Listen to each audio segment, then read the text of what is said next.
the game winner by Bub, game winner by JP in Denver. I think those are two moments, plays, wins that stick out the most. Just with what they were dealing with before I got here, the season they were having, and then me coming here, seeing a different side of it, being in the middle of it, but seeing those guys excel and winning games is always a good thing. And what are the top ways you think you helped the team get better since you got here? I think just being myself, being a basketball player. That's just the way I try to make my impact. Tell them what I see. Just because it all comes from a winning place. I want to win no matter who hits the shot or who makes the pass or who does whatever. I think me being myself, I think that's the best advice that I've gotten in my career as far as being a leader. And I believe you mentioned this team next year could have potential to be a lot better. What do they have to do to get to that point? It's going to take a lot of work. You can see the flashes, you can see the potential, but you have to be that consistently in order to take those steps. And in order to do that consistently, you have to put the work in. That work is not easy, but making it to this point, making it to the league, making it to any team, any contract isn't easy either. Thank you. Go ahead. Khris, when you look back to the trade and then getting here, what was the one thing, being on the opposite side and seeing it from behind the scenes, that surprised you the most about what this organization was trying to do, trying to build, that you saw and knew where you could then implement yourself as well? Yeah, before I got traded here, you hear the rumors about what's going on here, what type of organization it is. But once I got here, I can, definitely say that hasn't been the case at all. I've been surprised about, how great this organization is and, what they're trying to build here. So once I got here, I think that was easy for me to see and easy to buy in. They're all about doing things the right way every day, their daily habits, competing, being a great person on and off the court. So those type of things made it easy for me just to come here, commit, and buy all into it. How much as well, too, did it give you, I don't know if comfort's the right word, but knowing that you were returning to the floor, trying to get your win back, and then you dealt with another hiccup, knowing that they weren't putting the pressure on you to be on the floor and just allowing you to recover, feel healthy, and just allow you to be you, how much did that also give you some comfort in everything going on with how quickly it happened? Yeah. Definitely want to thank them for that. It's been a rough couple of years with a lot of building up injuries and whatnot. So coming into the second half of this season, I think their primary focus was trying to get me back to as close to 100% as can be while still playing. Didn't get to finish the season like I wanted to, but the work that they were putting work in with me behind the scenes gives me a lot of confidence going into the offseason, heading into next season that I won't have to keep dealing with these things hopefully.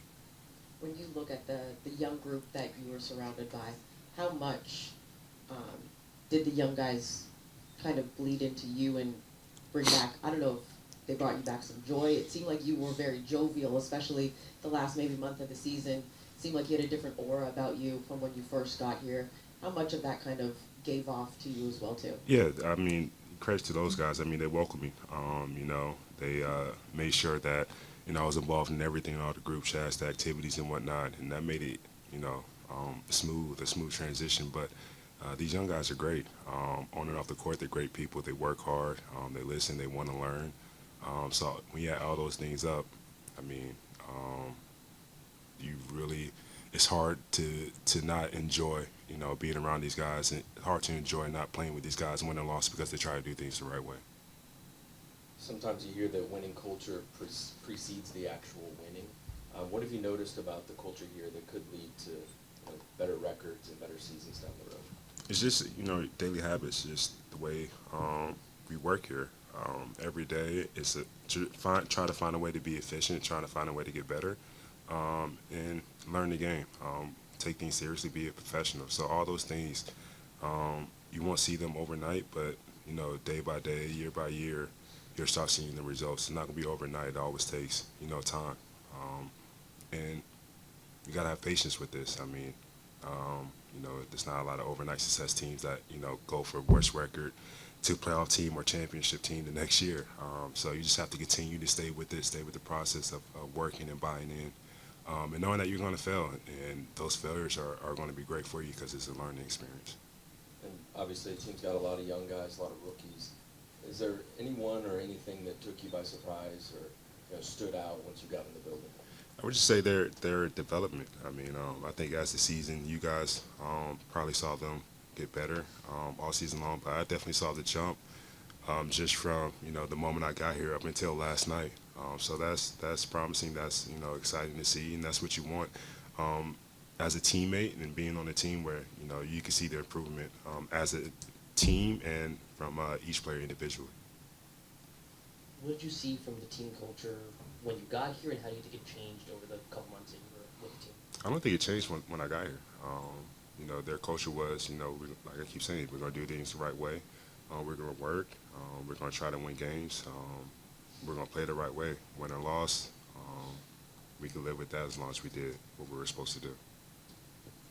How you doing, Chris? Good, how you? All right. You always been a high-level defender, man. When you look at defense, is it a talent thing? Can he talk, or is it a mentality? I think it's both, but I think a lot of it has to do with mentality. Just as far as being a competitor, seeing the guy against you, trying to learn their tendencies, trying to figure out how to win every single little battle, be one step ahead of them, those type of things. Yes, sir. You made it known that you believe this could be a playoff team next year. What needs to go right for that to happen? A lot of things. One is health. Two is you have to improve, and then three, you have to go through some type of experience. I think losing is a big experience because you can lose a game so many ways, just like winning. But I think you tend to focus to losing a little bit more. You pay attention to those details. So I definitely think this team could be a playoff team. You just have to develop, have to work, have to have a little bit of luck on our side.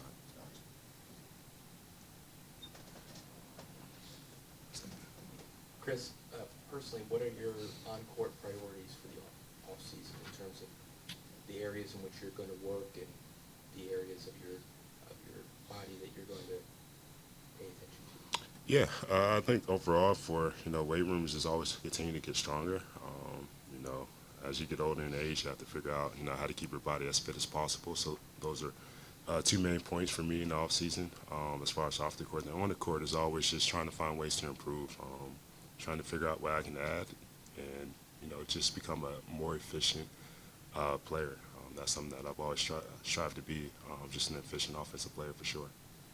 Given all Chris, you were on teams that will compete for championships for a very long time. I just wondered if there was anything beneficial to coming to a team that's not there yet and is just starting on that journey that was kind of like eye-opening to you. I mean, the situation that they're in now is where I was in Milwaukee my first couple of years. So I won't say anything surprising. It was just, I remember these days, what it's like walking into a game and the percentages aren't on your side to win. But you get out there and get a chance to do what you love to do, and that's play. And that's also a chance to show other teams and improve on what you can do. But it started there. We would not have won that championship if we didn't go through the things we went through. So that's one thing I try to tell the guys here is that it's okay that we're going all through this. It's not career ending. It's not every player has gone. Most players have gone through this. The better ones survive it and find a way to get out of it. So yeah. How do they survive it? It's all about the work and knowing that you're going to fail. I think understanding that you're going to fail and understanding that it's a good thing when you fail because you get to learn from it. Just like your wins, you get to learn from it, and I think that truly makes you better. It makes you better in your workouts. You know what to improve on. You know what you're good at. Those type of things. So that's how I look at it. I think people hear Josh and then Chase. Khris, do any of the young guys on the team kind of remind you of yourself at all? And so who? I would say maybe 𝗙𝗢𝗟𝗪 a little bit just with his size. His position, he plays my position. He's a guy that can do everything on the court. He can pass. He's a great passer that people don't really realize, I think. He's a great defender, which I think a lot of people know. He's a great shooter, which he's known for. He can put the ball down on the floor. And he's doing all of this in his first year with confidence, too. So he's a guy that I think has a lot of potential, just like a lot of them, but he's a guy that reminds me of myself more than anybody here. And have you opened up with the young guys at all about your time with Milwaukee, what you learned from that very long stint? Of course. I think, all of us, we share, our experiences. I think it's something that we can all learn from each other's stories. So it's not just myself, but it's also the young guys, the in-between guys, the two-way guys, everybody. We're all trying to figure out each other's story. And you mentioned earlier when you first got here that the young guys were kind of helping you learn stuff as well. Can you elaborate on that a little more?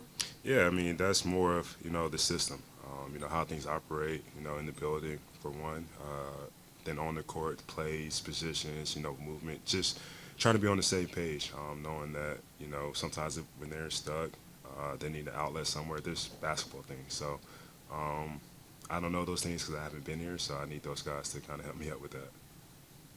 You were there when A.J. Johnson showed up at training camp, and then you saw the way he closed the season. As one of the few people who have, seen the whole rookie year for him, what stood out and what did you think about his progression? First, proud of him. Happy for him. Coming to training camp, a lot of people were on him, just about, being a point guard. When we were a young point guard, a rookie year on a veteran team is tough. You're the guy with the ball, and everybody's screaming at you for the ball. So it's a little difficult, but I think he handled it great. And then him being in G League for most of the season while he was with the Bucks, that's tough. That's a grind. It's not the same travel. It's not the same type of style of play. It's not the NBA. So for him to go through that process, stay positive, be a professional, compete, and then get traded here and they get an opportunity to show what he can do on the night consistently was great for him. And hopefully he takes that into the offseason and finds ways to improve his game.